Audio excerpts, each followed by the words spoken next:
You want to give this out, please?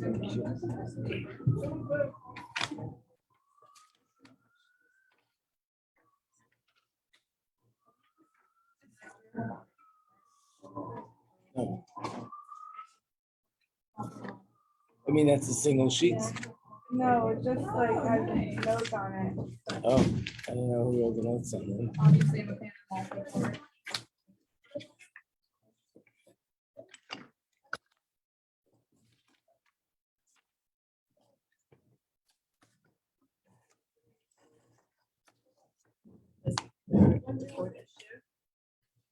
Record.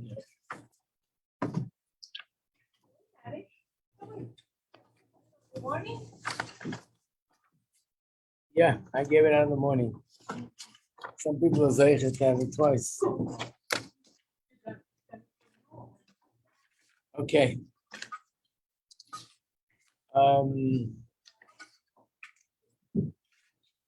So first I want to just give an introduction.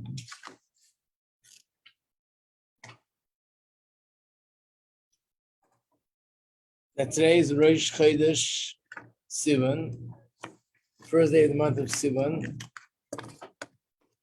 And the Alter Rebbe writes in the Shulchan Aruch that from Rosh Chodesh Sivan every day, the Yidden were busy preparing for Matan Torah.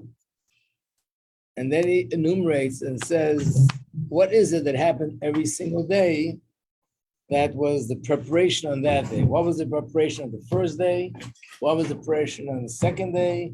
What was the preparation on the third day? So I have more copies there if anyone wants. Otherwise, there's some copies around the table. And this is just a copy from the Chumash to see the pasuk. What is it that happened every day? So today is Rosh Chodesh. What happened on Rosh Chodesh is day one. And that is where it's underlined, Vayichan Shem Yisrael Neged Ahar, that it says the Yidden camped opposite the mountain. And it doesn't say they camped, it says he camped, singular, indicating that they were united. In fact, if you look at Rashi, Rashi is the one that makes a point why it says singular, says they were like one person with one heart. In other words, something happened here that wasn't there before. The other encampments, there was resentment, dissension, there was differences between them. And in fact, it says that Hashem really would have liked to give the Torah earlier, but because he saw that there was division amongst them, he wasn't ready to give them the Torah. And on this day, he said, now that you're united, I'm ready to give the Torah. So that was preparation number one. We turn the page, day two, second day in Sivan. That's when Hashem pronounced these historic words, which are in the Chumash. V'atem tiyu li mamlechas kohen v'goy kodesh. Hashem is announcing that all Yidden are chosen by Hashem to be a kingdom of Kohanim and a holy nation. Hashem sanctified the nation of Israel. That was day two. Day three was the day that Hashem gave the commandment that they're not allowed to go up until a certain point because the presence of Hashem Shechina was so strong on the mountain itself. This was like in the Beis Hamikdash. If somebody would walk into the Holy of Holies, that would have been a violation of this holy place. And in fact, when it was done on Yom Kippur, whoever did it and wasn't supposed to go in died. So here too, there was such holiness on the mountain that they were told not to walk past a certain spot. And that's called Hagabaldo. This is the 3 days of Hagabaldo, which starts the final preparations for Matan Torah. And also in Halacha, when we reach this day, that's when we start doing things like we can hear music, start taking haircuts, and so on.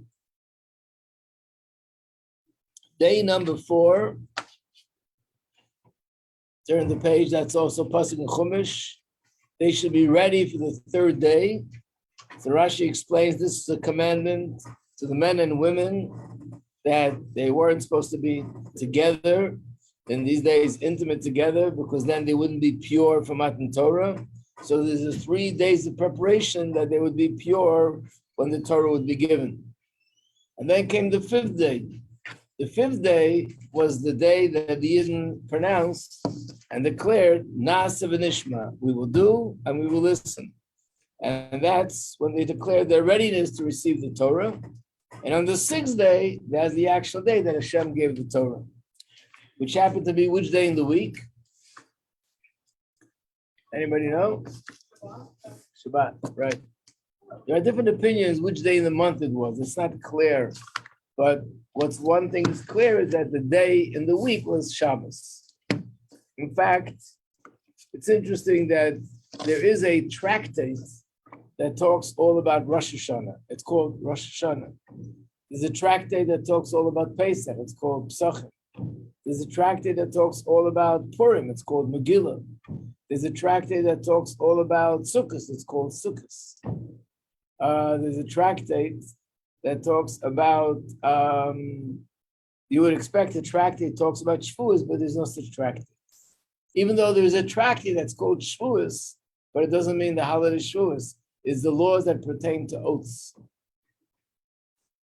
There's also a tractate that's called Yuma. It's all the laws of Yom Kippur. However, there's one place in Gemara where it has concentrated different details about what happened when the Torah was given.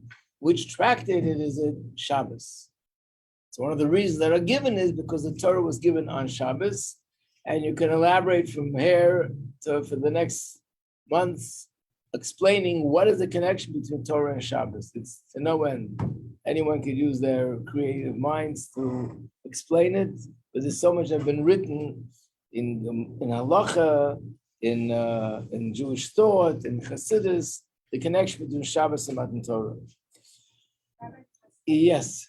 So I have a question. So if Shabbos falls on Shabbos this year, does that have an extra meaning to it? Or Yes. a different meaning to it? Yes, it does. It's not on Shabbos. I think it just so happens to be that the first day Shavuos could never come out on Shabbos. That's the strange thing.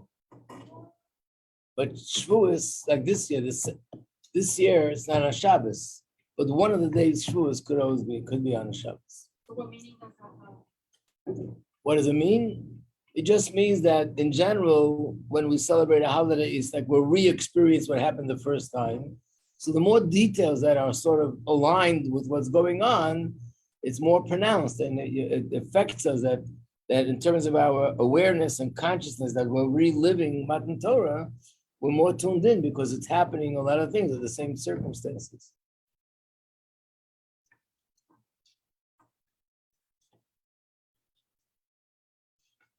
Now, there's another thing that's specifically focused on in all Jewish communities, and that is that Shavuos is the Yom Hilula, the day of passing of David HaMelech.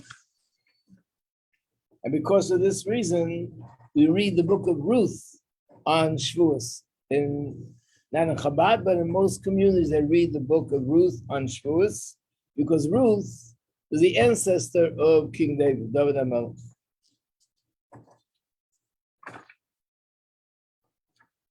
In some places, they have customs where they say different parts of Tillim on this day. What I want to focus on is another thing, and that's specifically commemorated and talked about in Hasidic communities. And that is that it's also the yard side, the day of passing of the Baal Shem Tov.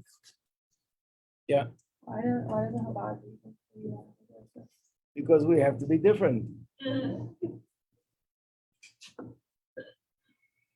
I'm not sure of the reason. Actually, it's not just Ruth. it's all the others as well. Like there's on Sukkot, in a lot of communities, they read a book called Koheles. On Pesach, a lot of communities read the book called Shir HaShirim. And on Shavuos, read the book called Rus. And in Chabad, the Megillah that we do read is the one, of course, of Purim, and we read the Megillah of Eicha on Tisha B'Av. The other three we don't. I don't know why. If anyone could do the research and come back with an answer tomorrow, it would be very much appreciated. Okay, I want to talk about the Baal Shem Tov, whose Yom Hilul, his day of passing, was on Shavuos. And therefore, I want to talk about the Baal Shem Tov himself. Baal Shem Tov was not just another one of the Hasidic masters, but he's the one who founded the whole Hasidic way of life. And there are a lot of fascinating stories in the history of how this all came about. And I want to go into it a little bit as a preparation for Shavuos. I also want to add that in the year Tov Shin Nun Aleph, 1991, so we can say that was the last year the Rebbe spoke to us on Shavuos. Something very out of the ordinary happened, and that is that those of you that have been here for a while know that whenever there's a holiday, we go on Tahalucha. What's Tahalucha? Tahalucha is we go on to other neighborhoods. The Rebbe instituted this, yet the Friedrich Rebbe instituted this, that we go to different neighborhoods. We go to Williamsburg, you go to Borough Park, you go to Flatbush, go to Canarsie, Queens, some go further. And in these places, give over words of Chassidus and bring Simcha because it's Yontiv. And this goes on in many shuls. And the custom was that before the crowd went out, the Rebbe would come out, stand in front of the door of 770, and wait till everybody passed, and they would be singing Napoleon's March as they would walk through. That's when they went. When they came back, the Rebbe would wait outside. After the Rebbe was informed that the crowd has come back, they would go outside to greet everyone that came back. So clearly this is something very precious to the Rebbe, very dear, that he sent us off and he greeted us when we came back.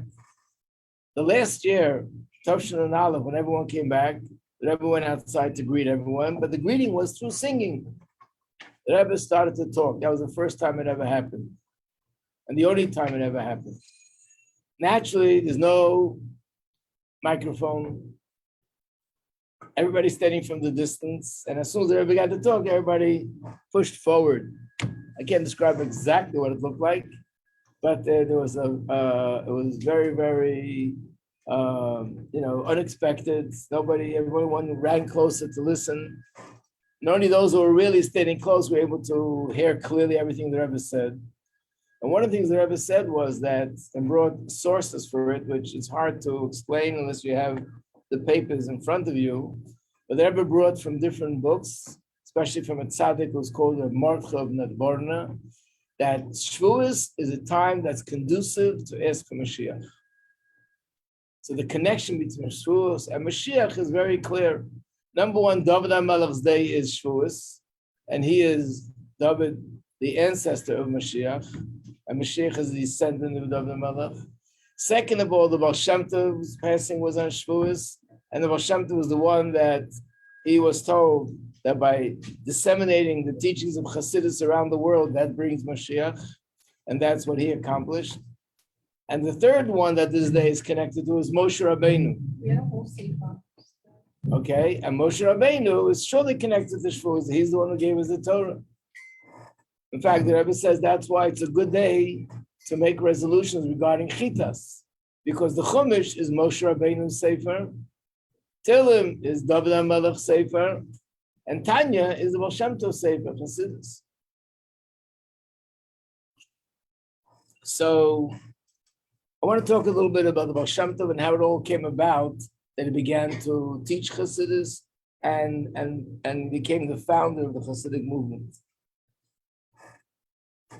This is something which the Baal Shem Tov wrote, and I'm reading from his writings. He writes like this. He was born in a city called Okup. I think it's somewhere in the Ukraine.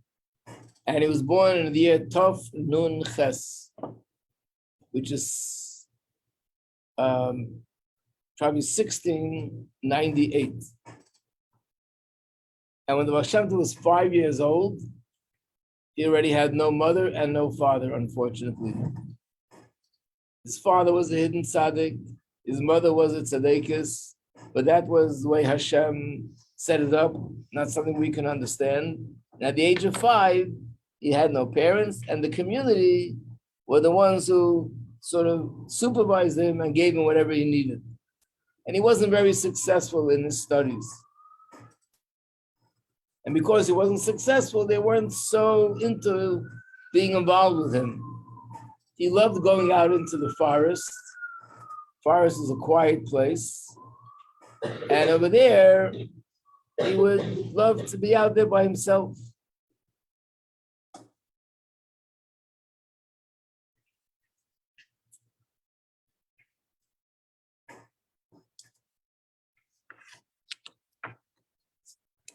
I have the wrong page open in front of me, just a second. Okay. So one time the Baal Shem Tov said that he was in the forest and he heard a voice. He went to see where the voice is coming from, and he sees a Yid with a talis and tefillin davening, and he was so intensely involved in his davening, Baal Shem Tov said he never heard such a davening like this in his life. So he hid behind a tree and was watching him daven. He was just deriving pleasure watching a Jew soar to the heavens. And he thought for sure this must be a hidden tzaddik. Who else could daven like that? Person finished davening, took off his tefillin, took off his talis. He said Tehillim, very sweet, sound, music. Then he sat down to learn, got all those things together. And as he's ready to go, the Baal Shem Tov came out of his hiding place. He's a boy of 5 years old.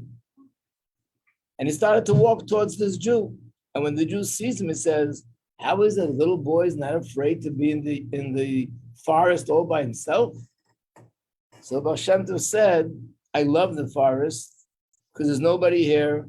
There are no arrogant people here. There are no lying people here. It's a beautiful, pure place. I'm not afraid of anything. And he said, I have no father, I have no mother. But my father, before he passed away, he said to me, Yisraelik, don't be afraid of anyone, only Hashem himself. So I'm not afraid of anything. So he said to him, are you the son of Rabbi Lezer? Obviously, he was a hidden tzaddik. And he knew who this was. And he said, yes. He said, come down, let's learn something. He sat down and he learned with him. And after learning with him, he said, come, I'll take care of you. Come with me. Wow. And he went off. And they went to different villages, different cities, different settlements. He didn't know who this person was, but he saw that he was a tzaddik and a good person. And they learned every day. He had no idea how does he live because he wasn't working. Nobody was giving him money. They did this for 3 years. After they finished learning together for 3 years, he said to him, not far from here, there's a Jew, who's a very God-fearing Jew, and he's going to be learning with you now. I'm going to give you over to him. And that person's name was Rabbi Meir, and he learned with him for 4 years, also in the forest. And nobody had any idea that this Rabbi Meir was actually a hidden tzaddik, because outwardly he was just an ordinary person, did his work, he did ordinary work. No one had a clue that he was a hidden tzaddik. But from Rabbi Meir, he found out that he was a hidden tzaddik, and he's part of a big group of a lot of hidden tzaddikim, and they're all students of the head of the hidden tzaddikim at that time, was Rabbi Baal Shem. And slowly the Baal Shem Tov became part of this group, also as a hidden tzaddik. By the time the Baal Shem Tov was 15 years old, the Baal Shem Tov said he had a lot of knowledge in Kabbalah. And when he davened, he used to daven with the intentions that are found in the writings of the Arizal. And one of the hidden tzaddikim, whose name was Reb Chaim, a Jew who was a very holy, incredible Jew, he taught him these things. Now this is where it continues. That the Baal Shem Tov said when he was 18 years old, so now he's been learning a lot and he already reached a very high level.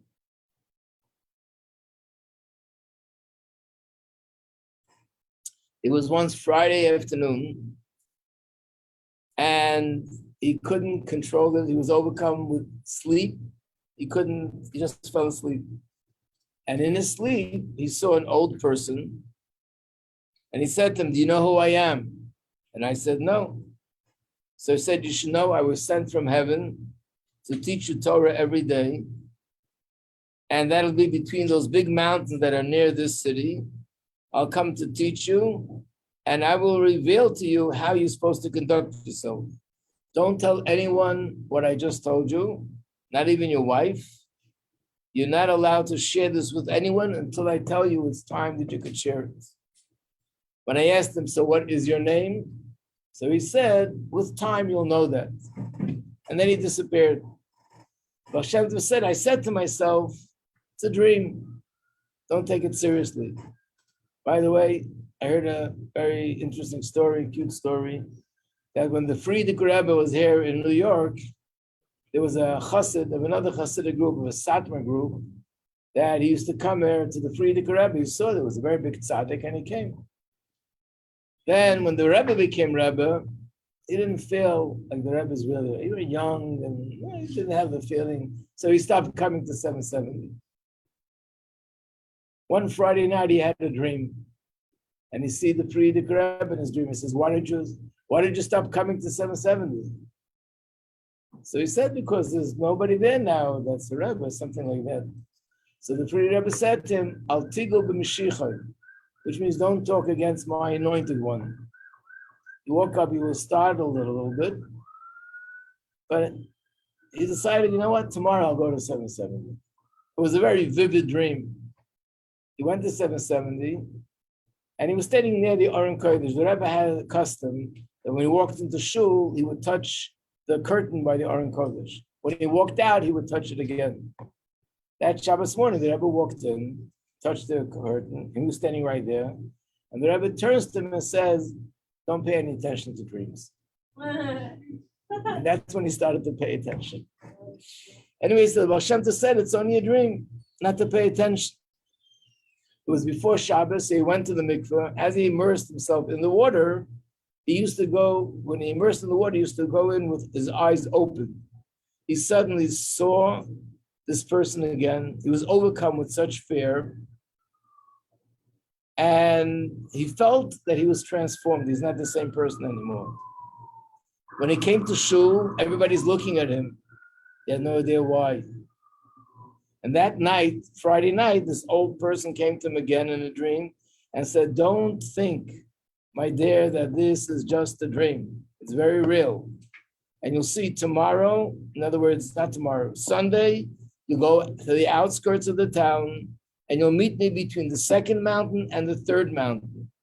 Before you go, immerse yourself in the mikveh 4 times. And he disappeared. When I woke up, I realized this is not a dream, this is serious stuff. And it looks like in the merit of my parents, my ancestors, I'm going to merit to learn Torah with one of the great tzaddikim of a previous generation. When he came to shul, they honored him with one of the most honorable aliyahs in the Torah. He was very surprised.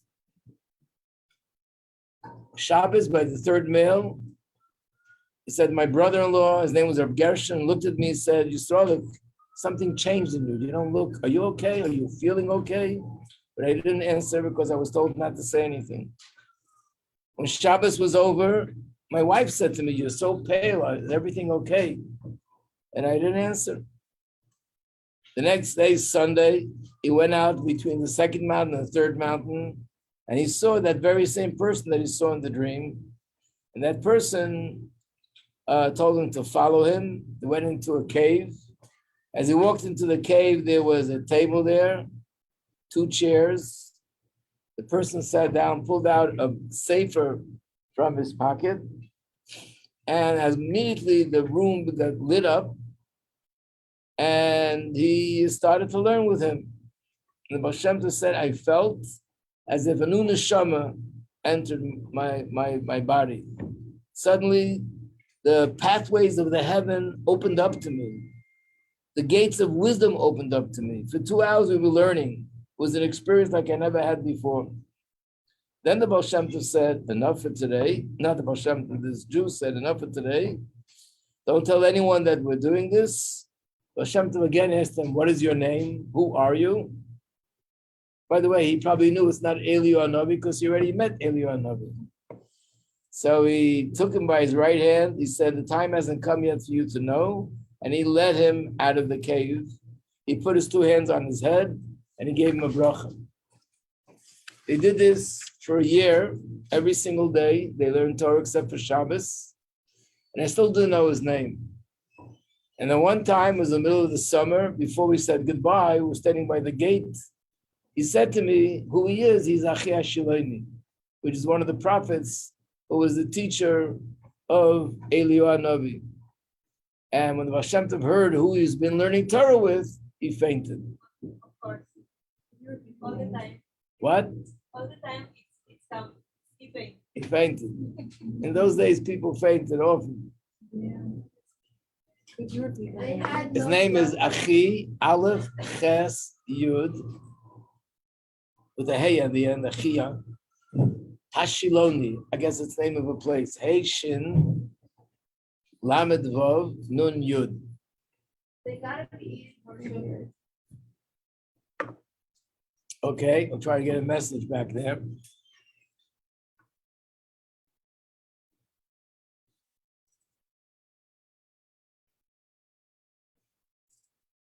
And they learned Torah like this for many years until his Rebbe said to him one day, the time has come that you have to go out there and teach others what I taught you. This is the way it was sealed in heaven, that when you turn 36 years old on your 36th birthday, you have to come out in the open. By the way, the day that they started learning was on the 26th birthday. When is the Baal Shem Tov's birthday? Anybody know? Chai Elul. The 18th of Elul, right? It's the first day of Yep. school. Right? No, Shavuos is when he was nostalgic, the day of passing. No, it's first day of school. No? Oh, it's the first day of school. Sometimes, yeah. This year. This year it'll probably be the first day of school. Yep. Yes, it will be the first day of school. No, it was. Uh-oh. I think so. I remember. Yes. Anyway, the Baal Shem Tov said he did not want to come out in the open. And the reason was, first of all, he said, why should I be the one? I have so many colleagues. They're older than me. They're greater than me. Why shouldn't they be the one to come out in the open? I'm very satisfied just being like this quiet. And the second thing is, the Baal Shem Tov said he knew that once Hasidus is going to be revealed, there's going to be tremendous opposition and a lot of heartache and pain and suffering. And he just didn't want to go through that. Not himself, he didn't want anyone to have to go through that. But the Achia Shaleni told him that there's no way around this. You have to come out in the open. And the Baal Shem Tov continued to resist. How did it happen that at the end he finally agreed? Stay tuned for tomorrow. Okay. To be continued tomorrow.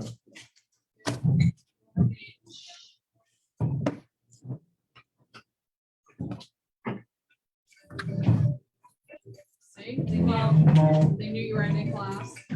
Someone was waiting. All around. So,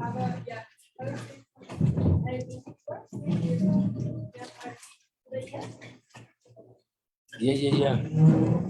It's faggy, yeah. Yeah. I was teaching, I just finished teaching. Yeah.